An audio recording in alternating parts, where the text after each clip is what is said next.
Questo è un luogo che genera dialogo, Qualcuno che si impegna, che si batte, che approfondisce la conoscenza e sostiene la fiducia.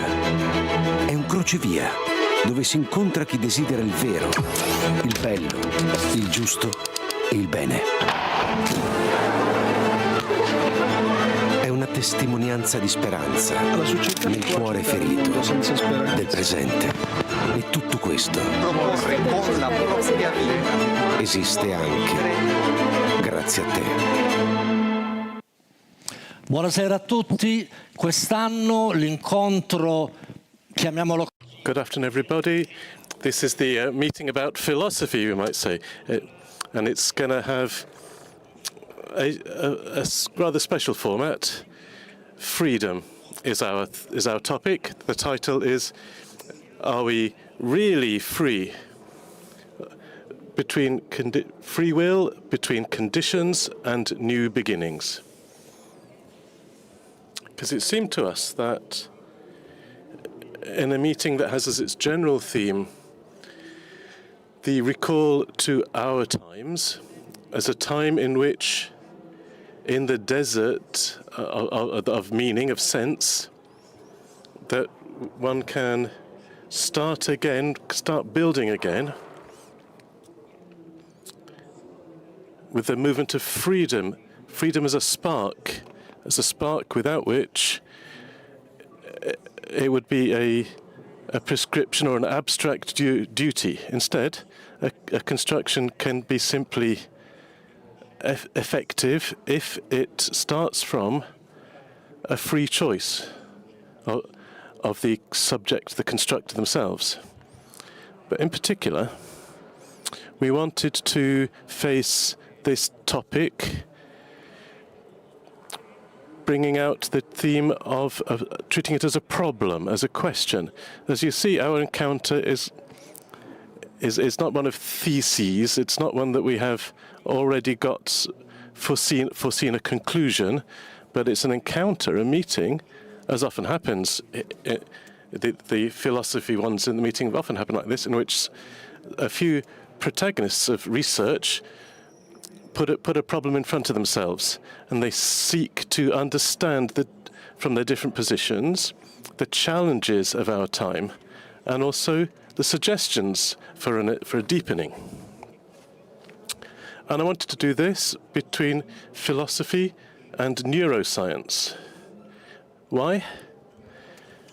Well, let's say straight off that free will, freedom, from one side, now, but also it's pretty clear for everybody, is considered to be the most sought after and most demanded value for a person and for a society.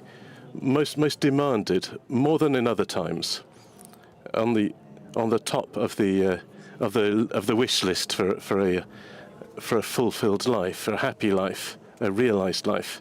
On the other side, on the other hand, and this is a paradox, free will or freedom is often or ever more, particularly in intellectual places, questioned or doubted, and in some cases, even in the most extreme cases, the reductionists, it's resoundingly denied, treated as a mere illusion, for the fact that ultimately we are always and completely determined by natural factors, that we are simply the effects of the necessary effects of certain causes. This naturally doesn't mean that we no longer have the choice, the ability to choose different alternatives, but that our freedom at most could have sort of citizenship in humanity as a calculus of probability, or even as a random thing, a thing of chance, unforeseeable in our behavior. So freedom would remain as a problem. It's a stumbling block, and has always been this for theologians and for philosophers, and also now for the scientists of mind. And so without further ado, I'm going to straight away to present our companions on today's adventure, starting with Mario de Caro, who's the Professor of Moral Philosophy at the University of Rome, number 3, and he also teaches at Tufts in Massachusetts. Mario de Caro has written...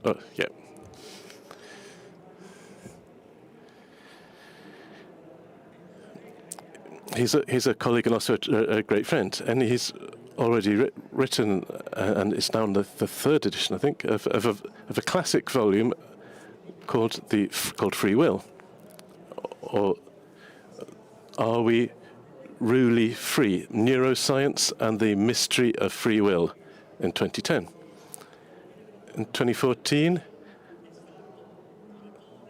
he was the curator with some others of a miscellaneous work about free will and philosophical controversy, and most recently, and this was well received, his book Reality: The Challenges of Ethics and this is published by Mondadori. So with great pleasure, I will welcome him, and also Giorgio Vallortigara, who's the professor of neuroscience and neuropsychology in the interdepartmental science for mind-brain sciences in the Università of Trento. And they've been involved deeply for a long time in how do cognitive abilities come forth in animals.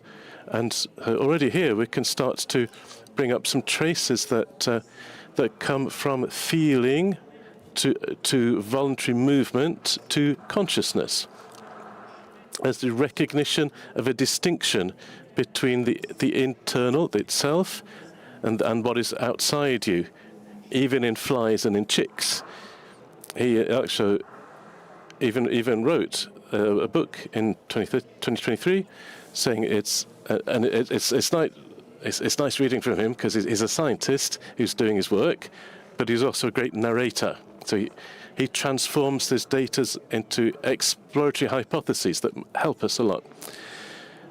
Thinking about the fly with a crooked brain, and in 2023, the really attractive, the chick of Kant's chick. Speaking of innate consciousness, that even a little chick, like a human newborn baby, and it follows it for millions of years of evolution, could have the basis of learning, of cognition, and of social experience. 2022, another book, the comparative study of animal cognition. And lastly, briefly, 2 little books in which this narrative is very good, going out with the dog that's the moon, and also and one just a couple of months ago, or a couple of months to come, will come out in a novel, which is a science fiction book called To Desire, which sounds really promising. So, first question, I've spoken too much, for both of you. I want to understand, with as much brevity as we can, that only 2 experts could bring in, what is the point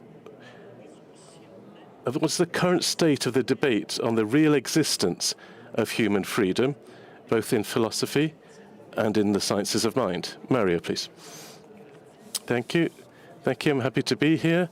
And you give us a question that's crucial. So what is the point? The point is always this one, about free will, that we understand very little about it. David Hume wrote that it's the gravest, most difficult problem of philosophy of science, and we're still there, in truth. I bet you thought you'd come freely, had come here, or maybe some of you were obliged to be here, like Costantino. But most of you think you came here, you thought you made a free choice to come here. Yeah? Is there anybody who thinks differently from that? No. Okay. So there are today a growing number of scientists and philosophers, serious ones, who think that actually no, you haven't decided this. You didn't decide anything. You're not here freely. For example, Robert Sapolsky wrote a book, which is also he's a famous biologist.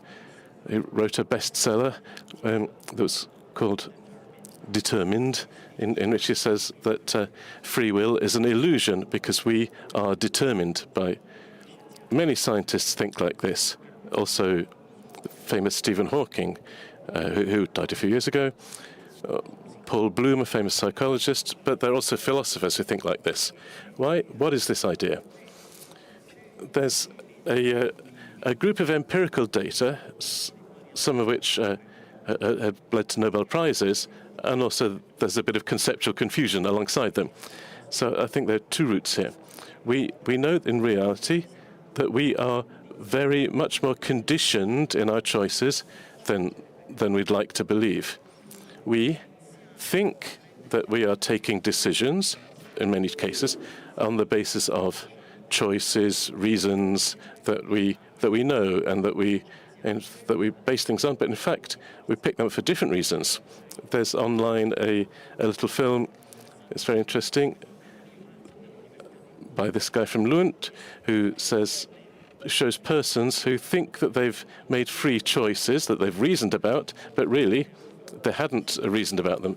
It's for example, among the experiments he shows, he says he lets people see pairs of cards of same age, same sex but different. He shows these two cards and said, which one would you choose? Choose A or okay, and he gives them the card.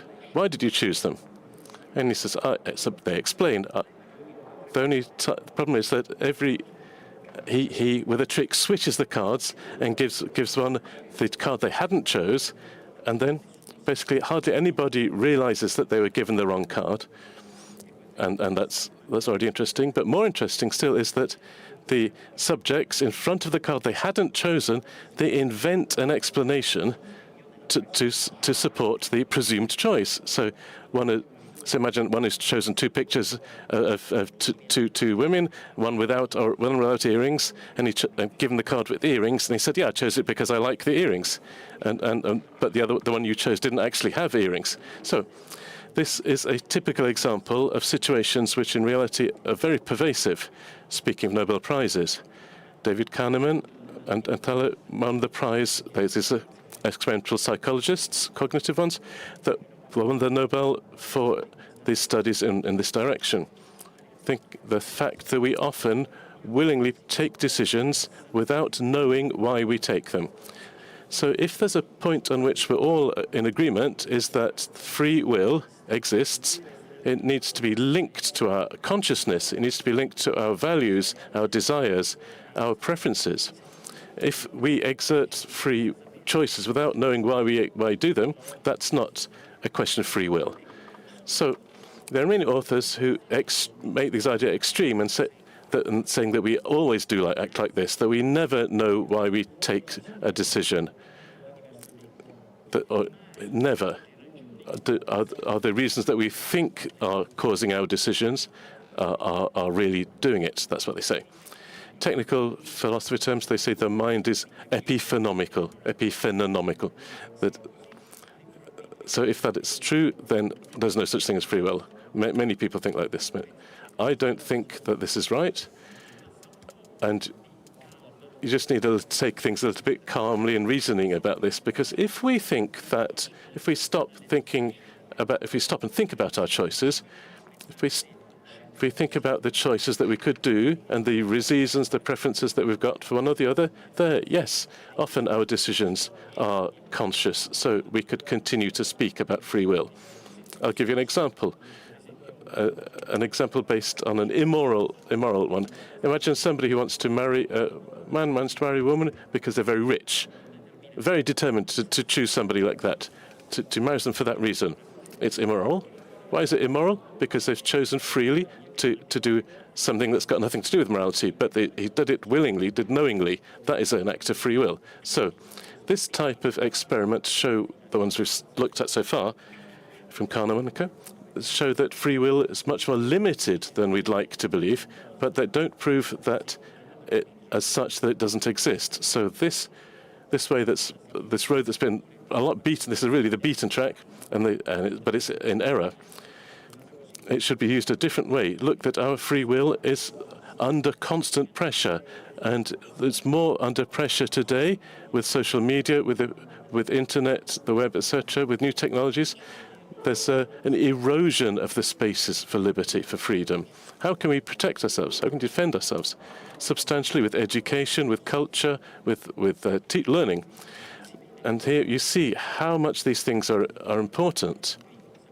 And so if I can, from this chair, which has hosted ministers from political parties, we need to say that in Italy, that there's a healthy condition that whoever's the minister who switches around in the departments, they all cut funds. That's all they ever seem to do. This means destroying the roots not only of coexistence and culture, capacity for reasoning, but often the chance of doing free will. So we're claiming So we think education must be defended. This is the first step to defend that bit of free will that is left to us. And I've got more to say, but I'll stop now.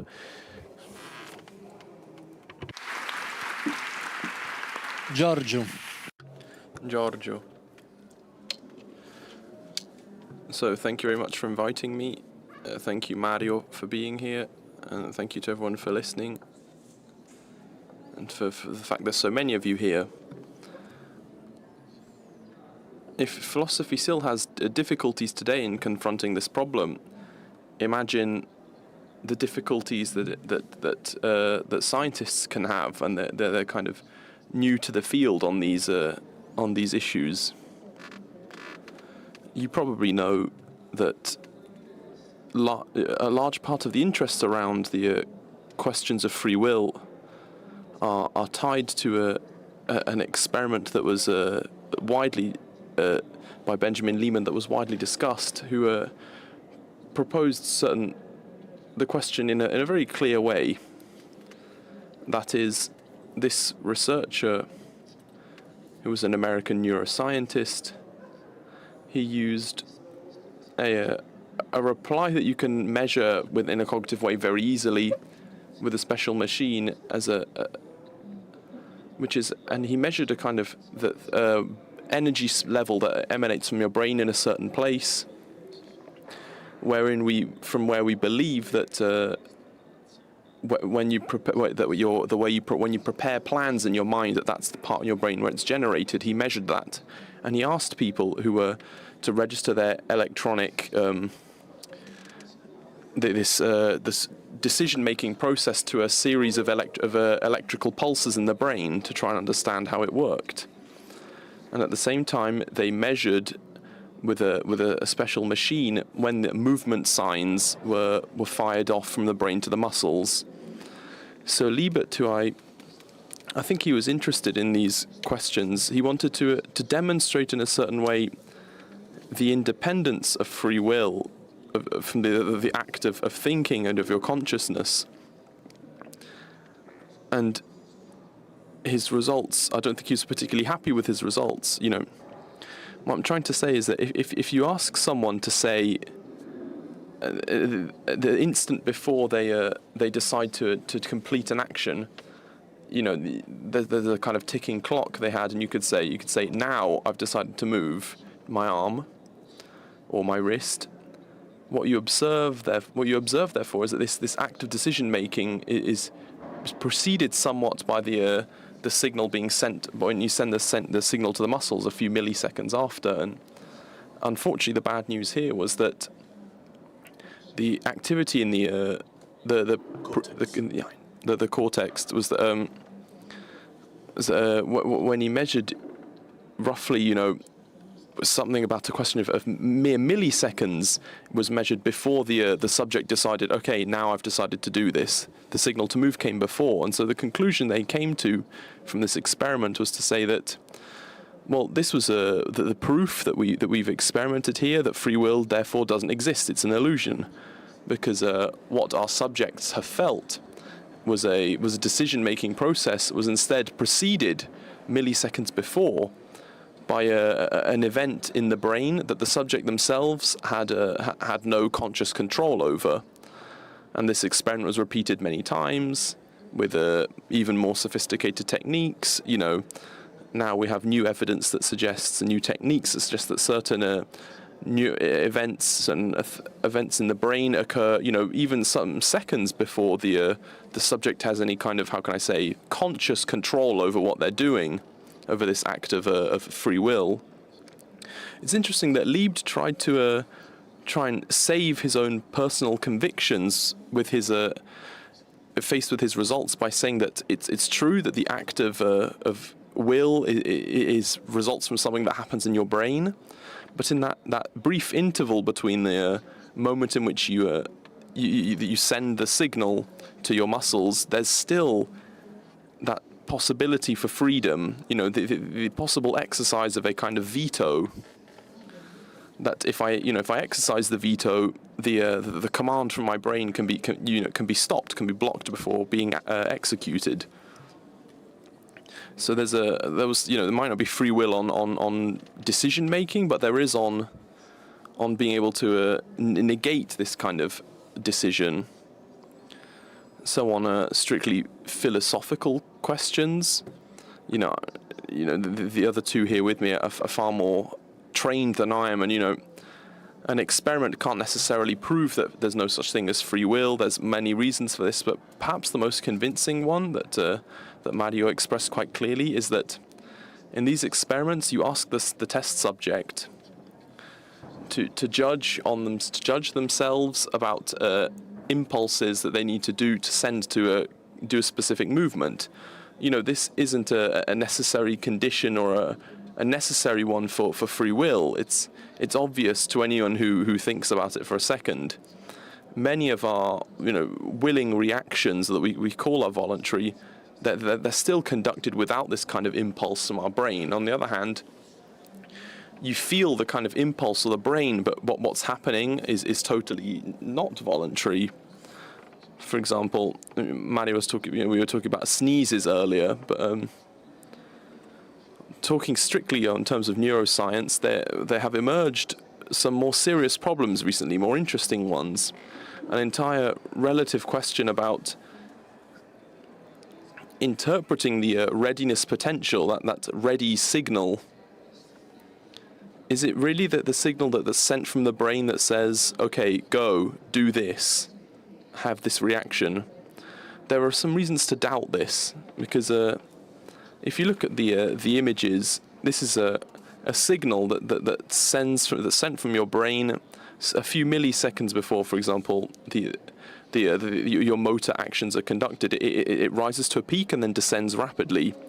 And there are those who believe that, and I won't go into too many technical details, that thing there is an expression of causal, chaotic activity in the brain that perceives the world in peaks and troughs.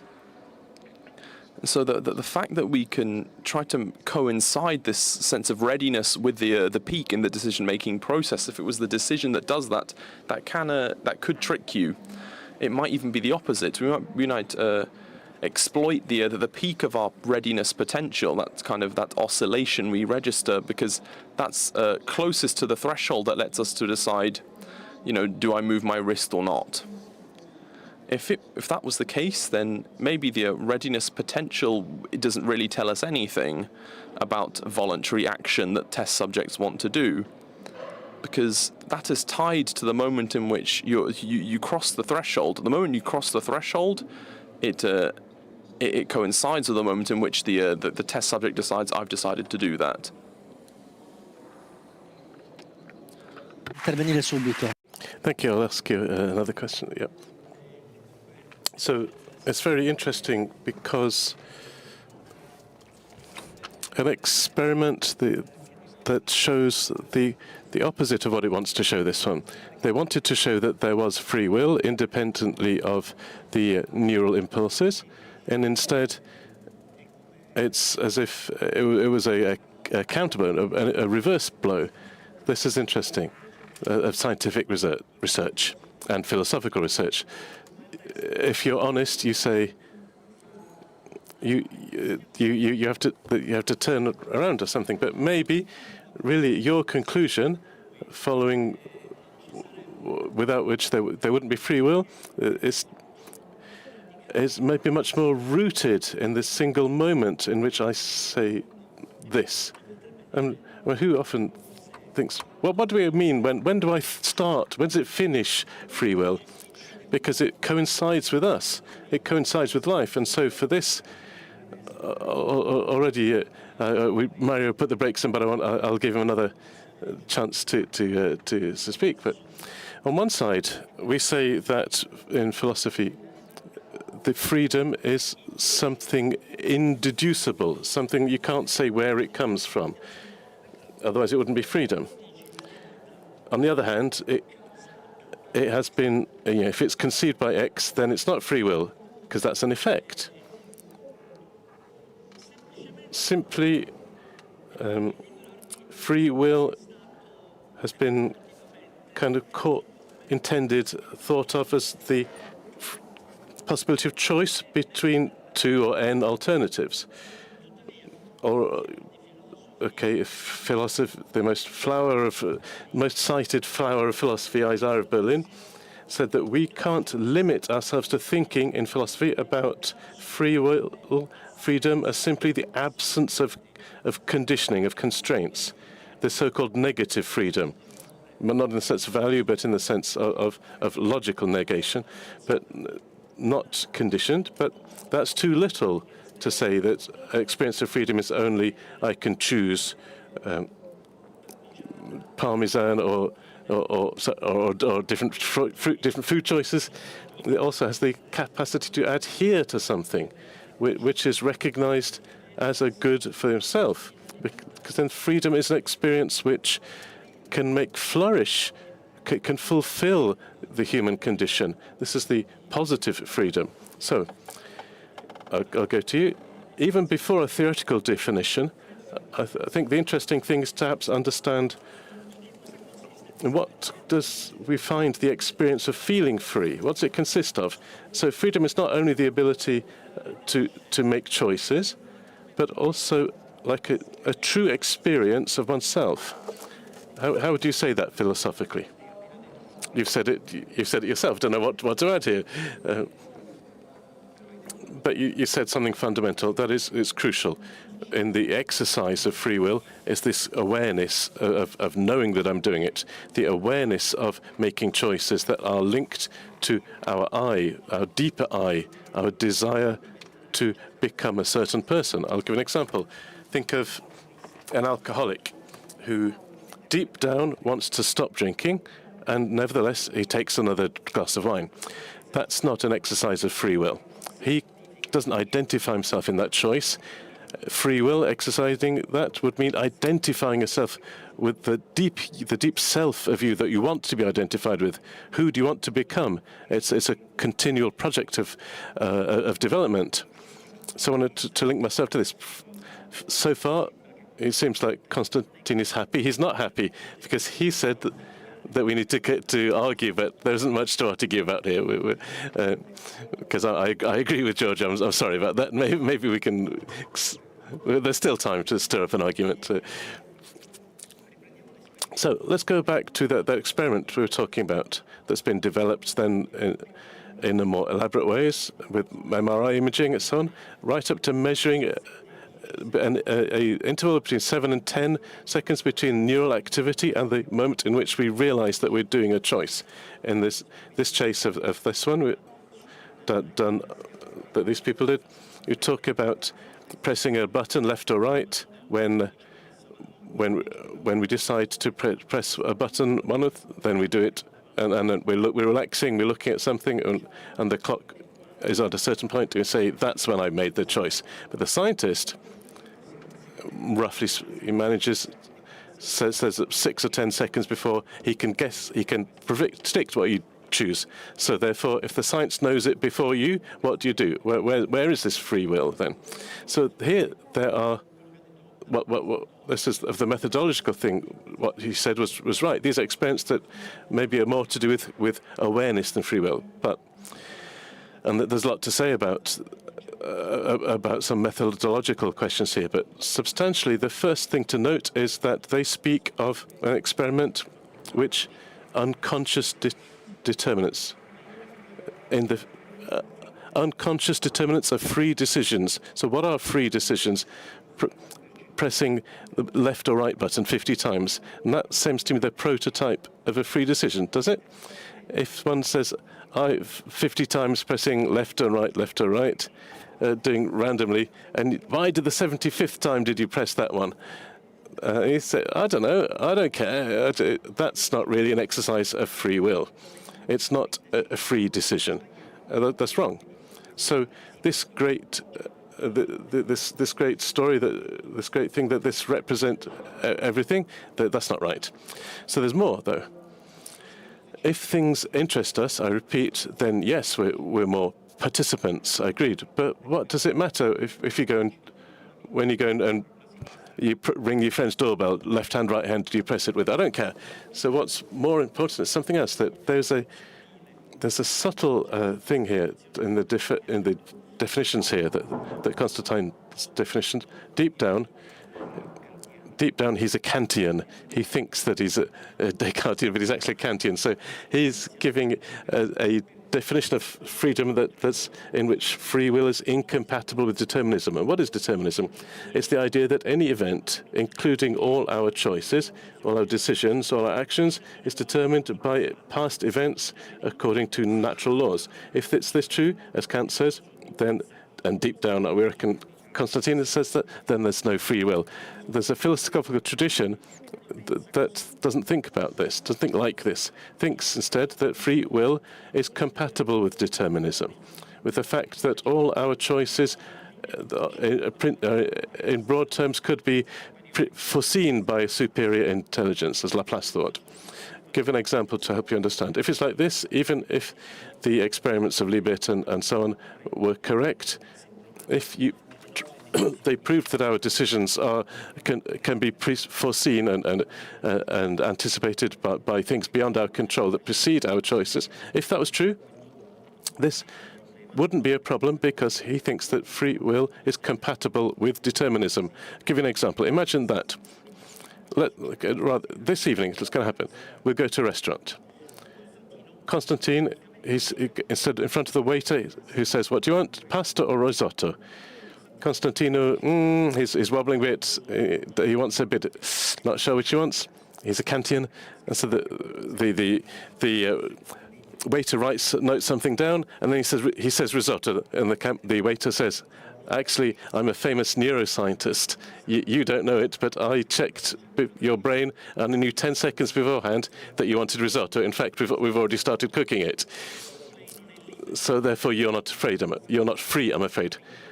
Constantine would be terrified by this situation. But a philosopher who's a compatibilist, like Locke or Hume or Leibniz, or Daniel Dennett, who died recently, even myself, we'd say, "Sorry, waiter, you asked me, did I want pasta or rice? I said rice. You bring me rice. Are you going to do that or not? That's my choice. Why do you have to say that's not a free choice? Yesterday I had pasta. Today I want rice. Who says I'm determined in this? Yeah, or here your rice is better. Or I had pasta at lunch. I'm the one who made the choice. It's not you. It's not randomness or Giorgio who made the choice. It's obvious that I'm the sum of all my experiences, of all the factors that condition me. But still, one thing is a conditioning I'm not aware of. Another is something in which I decide rationally to do something in base of the will I have in that moment, which obviously is determined by the factors that preceded me, by choices in the past, by what's happened to me. So the idea of these authors is that if we too were determined, let's say, which is highly probable because the theory of general relativity, which seems to govern the world in middle and large scales, is deterministic, and neuroscience, etc. In the physics, general physics says this. If we are determined, then if things are like this, it doesn't mean that there's no free will. There can exist, and this is the point, in the measure in which when I do a choice with my will, that's that it's causally efficacious, effective. So I'm able to do things that are a co-cause of what I do. There's also other causes. So I need oxygen in the room, otherwise I'll die before I eat the pasta.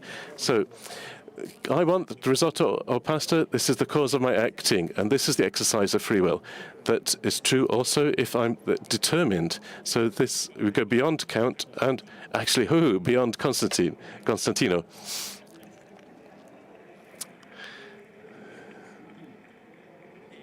And so let me please go on beyond this, go on to this, to be called a Kantian. So that would be an honor for me, actually, because he's a great author. But let's say, I don't want to be the moderator. I want to dive in here as well. So what happens in nature is determined, cause and effect. Okay, the world of Newton.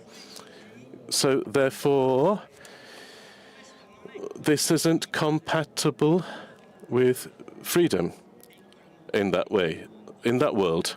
But it's also true that Kant says, but there is something in that world which is different. I don't know how to explain it according to the laws of Newton, in so much that he says it's a fact of reason. It's a piece of data, it's a fact. Our reason is able to start something, but why do I say this? Let's go straight to Giorgio, because at this point the question bubbles up again. The true problem is this. Freedom, has it something that contradicts the fact that we are determined, or can they stay together? And justly, with good common sense, it's clear that we're determined. But we are determined because we're born. That would be enough. We didn't choose to be born, and this initial imprinting, we bring it with us always. But it's otherwise so it's an evidentness of experience that we, even if we don't know how to define the theory behind it, whether it's compatibilism or whateverism, there can be moments in which we make the experience of being free, which we have that experience. When she, who I was courting, said yes to me, then I breathe. I can breathe again. This is like it's not like before. So I could say, yes, the reason for which you said yes was because of your cultural pathways, your cognitive pathways, whatever happening. But the effect is that I'm different now. There's a flourishing.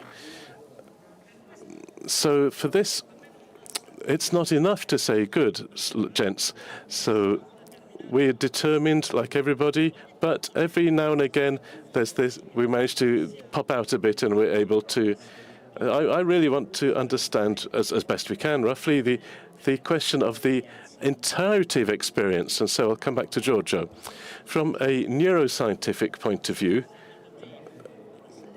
there might come out some factors, the presence on the function of certain predispositions, almost innate ones, that not only in human beings but also in animals, like the chicks that Giorgio studied.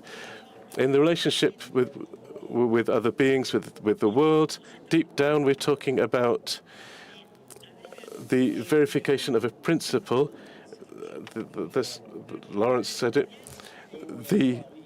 of the experience of individuals, which technically we call this ontogenesis, that out of these emerge some a priori conditions, which in reality are effects that are a posteriori of the evolutionary history of a species, the so-called phylogenesis. So historically, our species has gained certain conditioning, certain attitudes, certain abilities, which in the individual seem like they're a priori, like they're from the beginning, but actually they're stories that have been gained over time. So in this natural aspect, and here's my provocation to Giorgio, to a certain point we can push ourselves to hypothesize the possibility of a disposition of a living being that isn't totally conditioned. a priori? Is it only a variation of the choice between possible alternatives?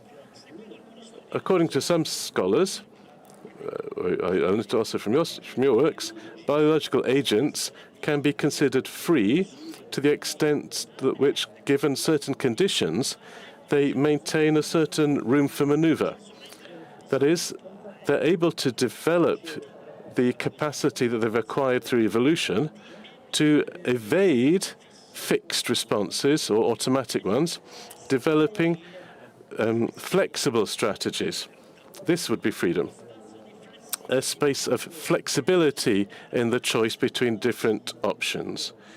So a determinism that's flexible. But is this thinkable? The possibility of a mind that is not conditioned at all? In quotes, free in the quotes in this sense, as a hypothesis from a scientific point of view in our evolution. But I'd say, let me ask quickly to this one, and then you let me see another couple of things on what we've been saying so far. First, an observation on the fact that scientists change ideas. So somebody once said that science is planned obsolescence, literally. So there's always somebody after you who'll discover that you were wrong in some way, that you need to rethink some things. This is what happened in the case of Liberton is not surprising. It's in the nature of science, if you like, of the process. On this thing about the a prioris and the role of freedom that comes from, apparently, what you're saying, from processes of learning that you do in the course of your ontogenetic development, I think it's a bit differently in the sense that this relationship between instinct and learning, between nature and culture, I think it's always been deeply misunderstood, because what are perceived as prisons are in reality are the sources of our freedom. What do I mean?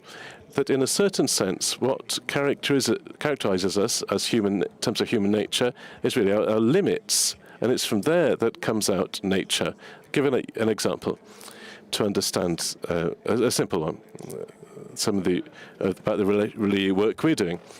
So many biological organisms are able to recognize faces, and there's a long diatribe that's gone on for ages about, is this an innate capacity, or is it something that comes from the fact of being exposed to faces and so on? So recently we did some experiments with the chicks, which are precocious little animals. So you can put them in a complete isolation question. So we can be certain they've never seen a face or nothing like one. And we registered from individual neurons in a certain point in the brain that we found that these animals, literally a blank slate, they have some neurons that are highly selective for that level that we can call face-like stimuli. So a round thing with three marks, three high contrast, two high up, one down, that looks like a face. If you turn it upside down, this thing, or you shift it a bit to one side, the neuron doesn't respond. So literally, there are neurons that respond to faces. So how do we need to interpret this from a philosophical point of view? And that is that we are prisoners because the neuron for faces we've got that is inside our brain. But in reality, one can ask themselves, what's a thing like that got to do with this? What's it there for in a newborn baby, in a chick, or in a newborn of our species? So what's it there for?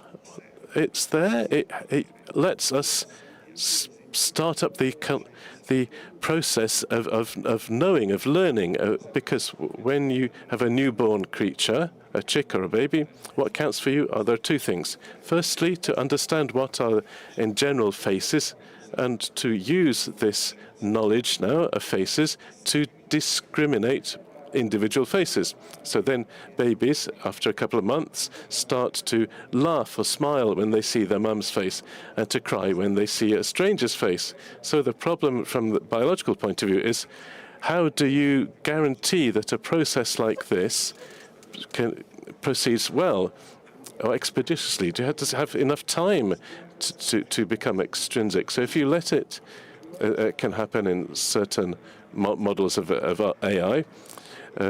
If you leave everything to a process of learning, of exposed to stimuli repeatedly, you'll learn what a face is and what's not a face. This thing requires a lot of time and a risk of error, a very high risk of error. So biological evolution, what does it do?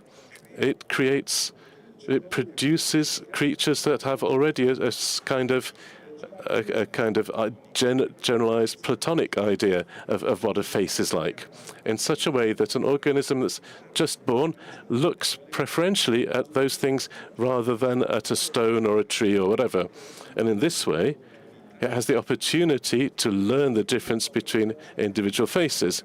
And so it manages to recognize this as the face of Mariucci, this is the face of Genevieve, etc. So this, who treats it like a prison or a constraint, it's actually the fount of our liberty. So I think this is true in general. Think about language. We did these studies where we showed that certainly persons can learn artificial languages completely different from the grammar of natural languages. But the interesting thing is that when you force the learning of an artificial language, the particular language neurons aren't switched on. So it doesn't pick up the linguistic tools of our species are not put into play. So our limits are our world. These are the things that make us what we are. So before I pass the word back, I think this is an important point, that deep down in free will, what counts, what interests us is the foreseeability of perhaps of behavior. But foreseeability doesn't mean that it isn't the same thing as determinism or indeterminism, so much so that we realize that there are systems that are deterministic that nevertheless aren't forecastable, like roulette or even weather forecasting. On the other hand, there are indeterminate systems that are forecastable at a statistical level, but not at the level of the individual event.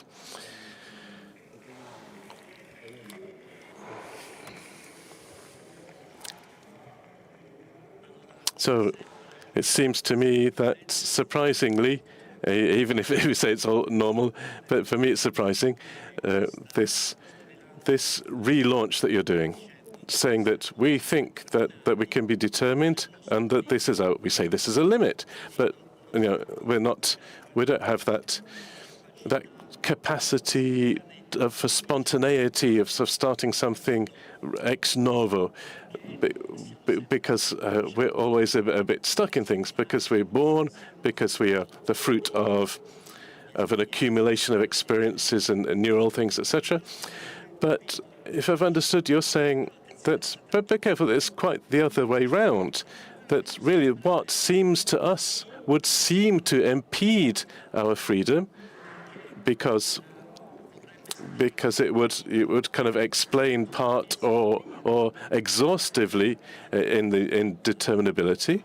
It's in reality, as this is Leibniz might have said this, it's like a virtuality that we have in flesh of our mind, the possibility to orientate ourselves towards something, an openness, a comprehension. Have I got that right? See, yeah, but for Limina it's a bit different. The thing that was described in that way is simply the paradigm of an empty mind.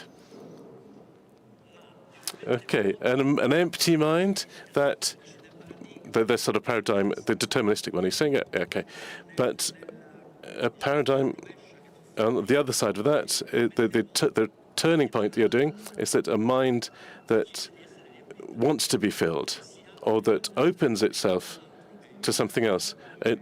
In part, it's already like that because it's the result, as you said before, of a long history that has preceded it. So I always say that there's always a question of memory, but there are two time scales for memory. One is that of ontogenesis, of our identity from when we were conceived, became adults, old, etc. And thus there's a time scale that remains within us, which is written in the genome, which is that, I think, in natural history as well, in our biology. And that's where the a prioris are written. So in a certain point of view, from one side, freedom, individual, personal freedom is always my competence. But on the other hand, my freedom precedes me. Great. We'll go slowly towards the last question, and then we'll see what happens. This is for both of you. The last chance for us to duel. In our society, in our current society, the experience of freedom, which we often say freedom is a capacity, a general or generic capacity, but it's always a capacity that's embodied in a certain experience, incarnated in space, in time, in a certain culture. And so the sense of freedom today needs to be aware of the dimension that's ever more digital. We hinted to that, of our being in the world. From one side, artificial intelligence seems the vector of a weakening of our free action, free and responsible action, because it sort of darkens our choices, it predetermines our choices. On the other side, for many, but maybe almost all, artificial intelligence, or so-called AI, is a factor of extraordinary liberation, multiplication of our possibilities to choose. So there's nothing to do here. Can we fix freedom on this difference? On the other side, I'll ask both of this. The second thing. This opens another question. So far, it's been treated in a dystopian sort of setup. Now it's kind of delineating itself as a not far off possibility, or maybe according to the wishes of some or the fear of others, that even intelligence, artificial intelligence, could reach a level of generality such that it would have to include that it would include free choices. Is this thinkable? How do you think of poor old freedom inside this digital context, Mario? The first thing that maybe to conclude the preceding thing is this. We spoke first of the conditions of free will. In which way do we need to think of these? Another thing is how can give value to it? What's it for, this free will? What's the idea of morality, of normums?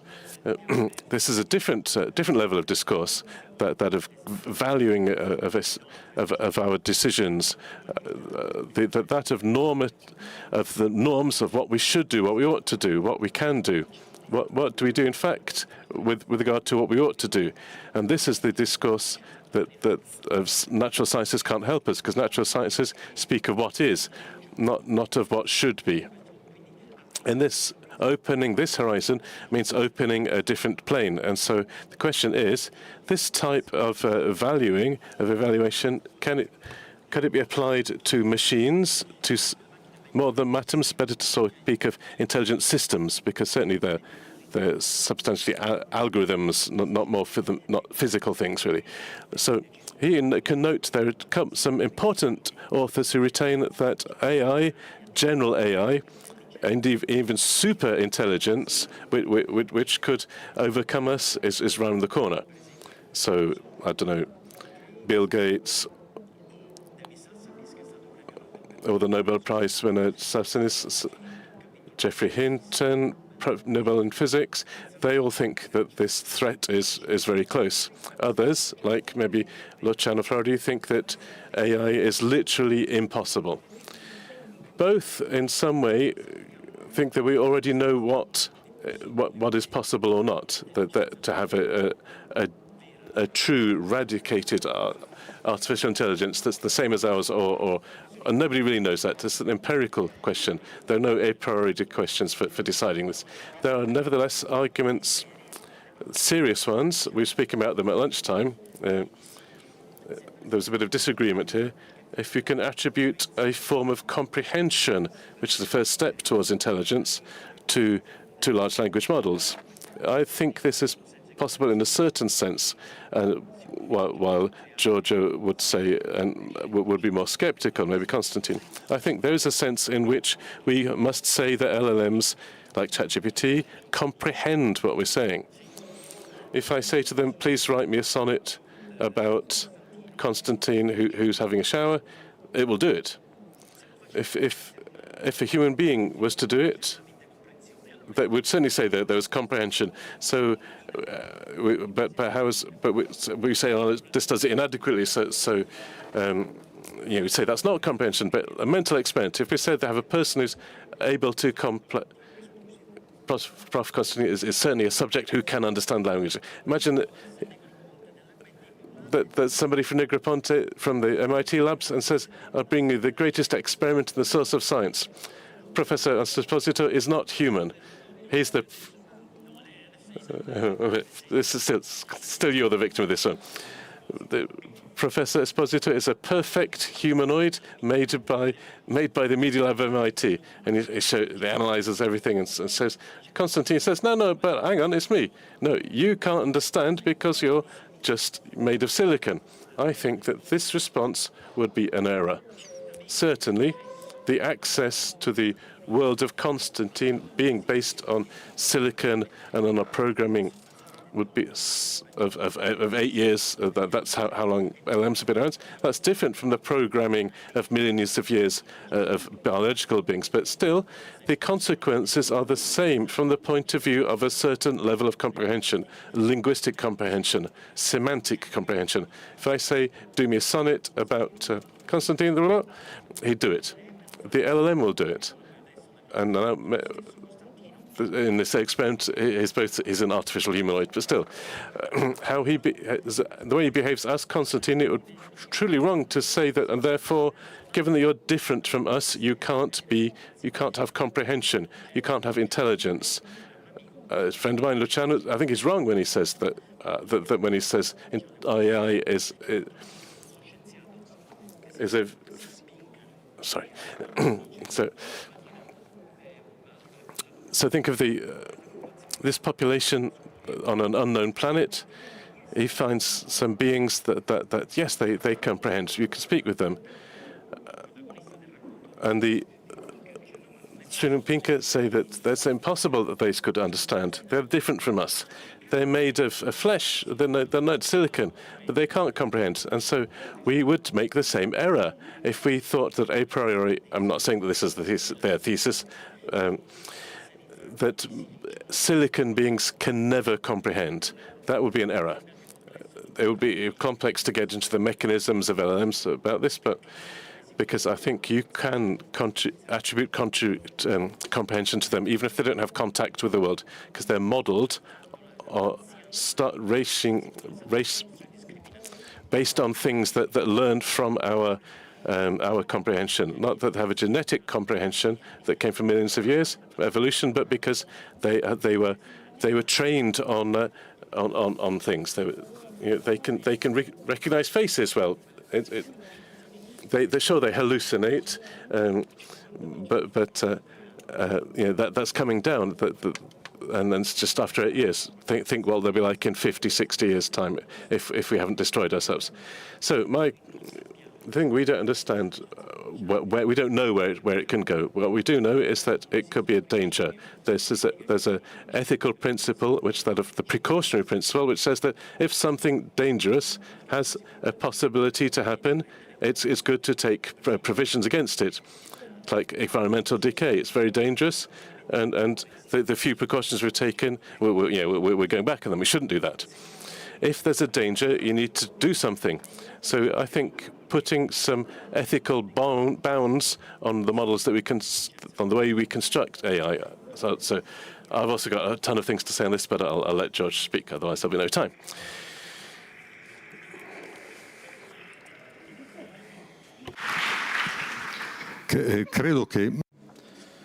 So personally, I think that I agree with Mario on the fundamentals here about the principles we've been talking about. Never say never in science.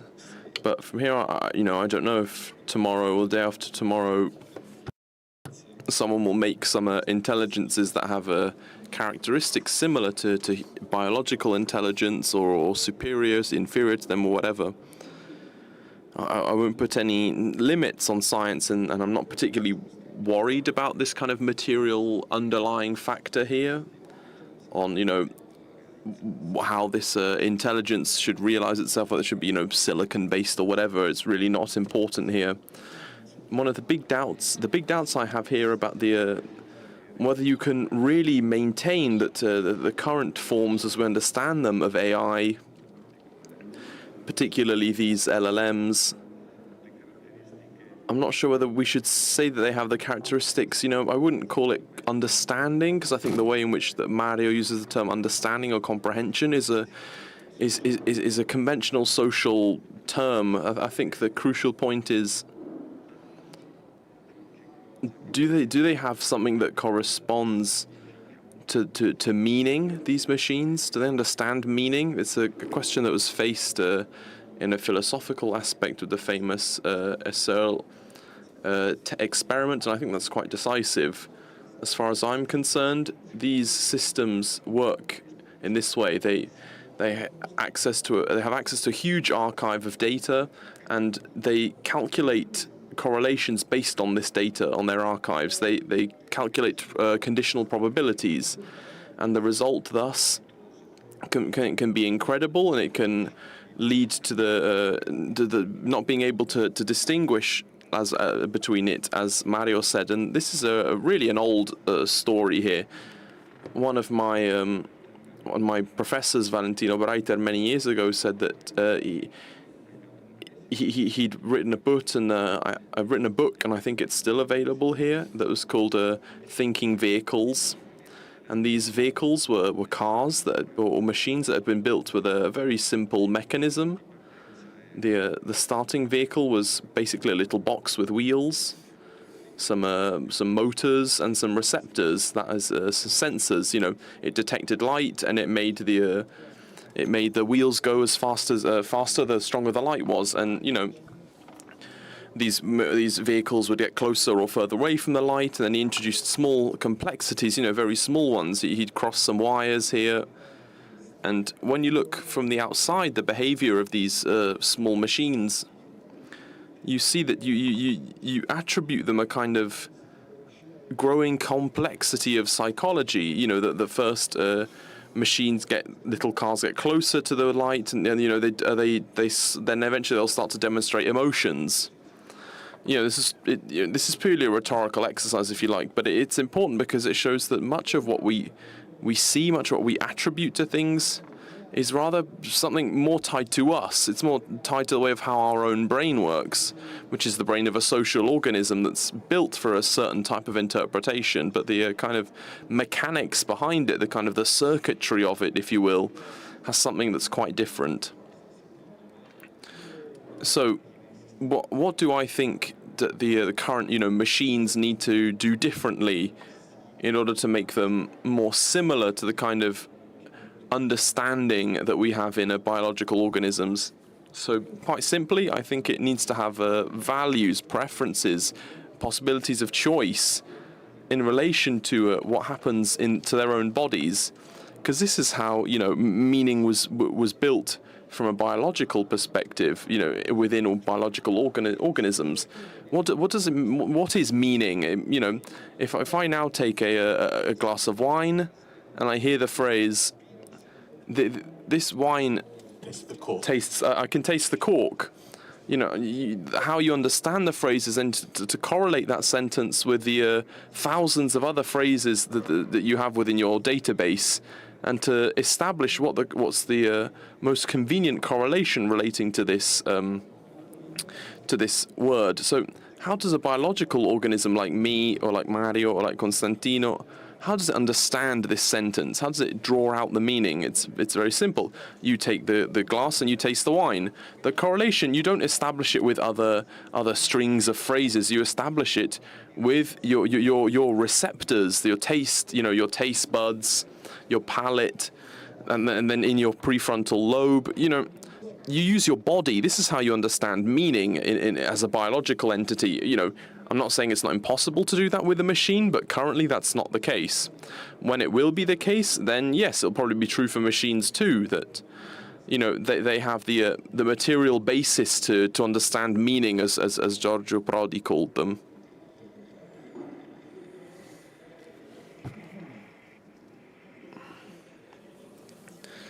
I agree with the point there. Well, I agree, but however, I don't tie understanding to meaning with that, because perceiving under meanings is a public thing. If we were to dismantle Costantino and we find that he wasn't built like us, I don't think we'd stop to say that he'd understood the meaning of what we were saying.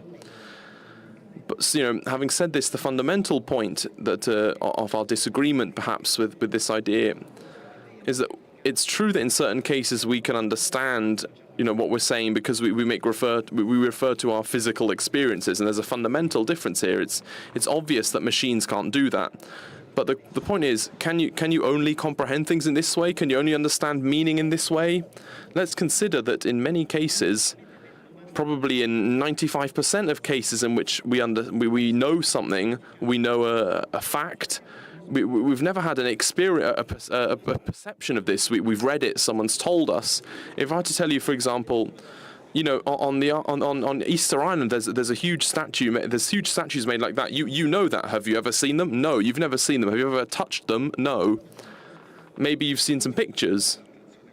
That's material representation in your brain of that, Mario. Yes, I know, but what I'm saying is, this is the modality with which the brain understands it. The modality with which LLMs do it, which is different, is also based on data that we've given it. We learn 90% of our understanding by someone else telling us it. LLMs do it 100% in that way. We tell them all the facts. They generalize the things that we already know. Obviously, there are some differences, and I willingly concede that there's a sense of comprehension that we have, understanding that we have that machines don't. It's tied to a consciousness. We know that we understanding that we understand things. Machines don't know that they understand. This kind of meta comprehension, machines lack it, but we don't. We understand on most things, Costantino. Sorry, but.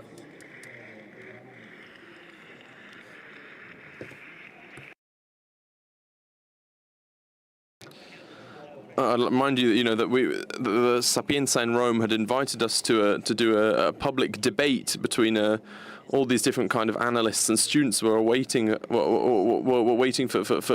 to be a bloodbath. And then when we realised that, and this is interesting,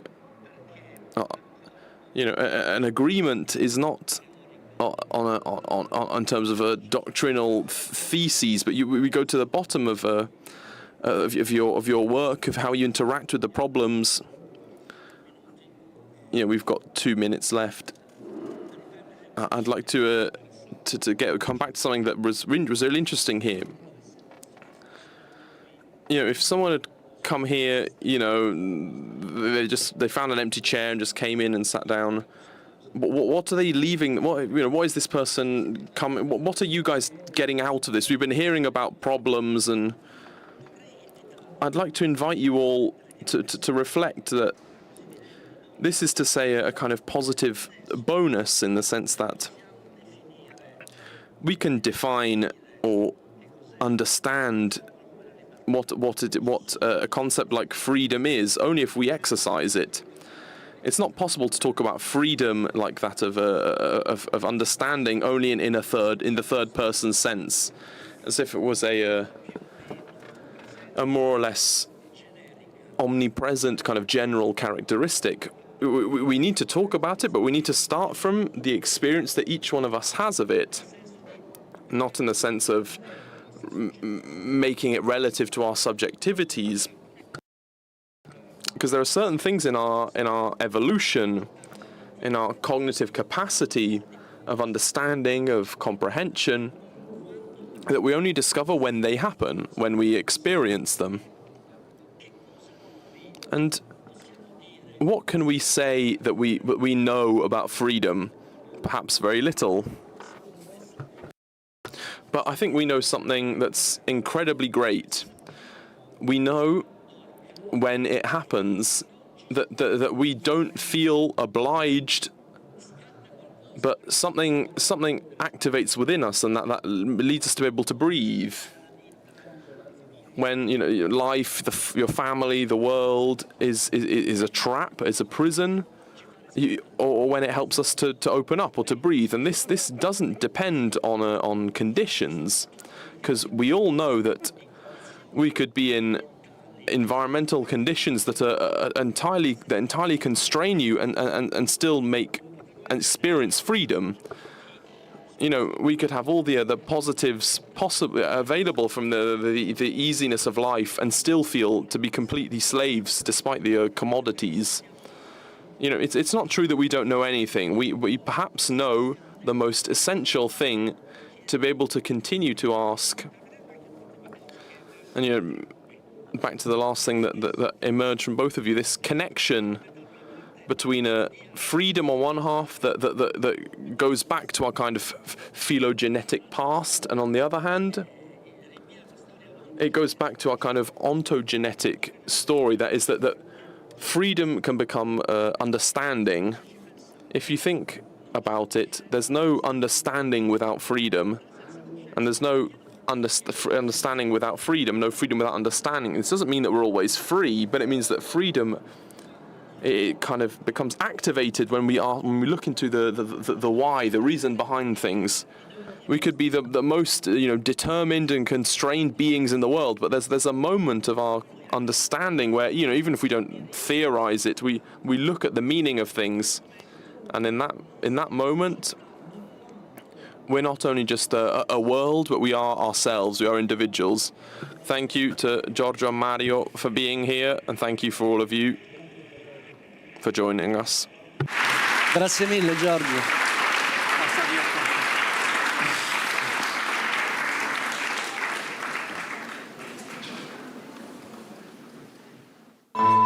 Questo è un luogo che genera dialogo, Qualcuno che si impegna, che si batte. che approfondisce la conoscenza e sostiene la fiducia.